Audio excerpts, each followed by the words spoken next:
నేను రీసెంట్గా ఒక వీడియో చూసాను సార్. హైదరాబాద్లో ఎన్ని లక్షల లీటర్ల పాలు కావాలి రోజుకి? అన్ని లక్షల లీటర్ల పాలు కావాలంటే ఎన్ని వేల ఆవులు ఉండాలి? వేలు కాదు, కోట్లు.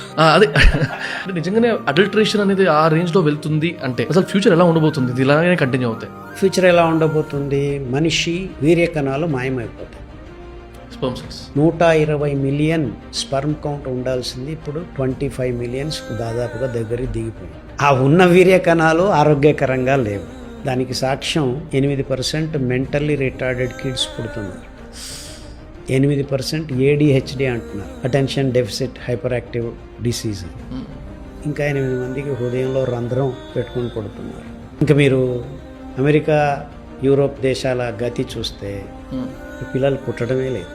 సో మీరు అడిగిన ప్రశ్నకు సమాధానం ఇదే. కృతక ఆహారం మన వీర్య కణాలని కూడా నాశనం చేస్తుంది.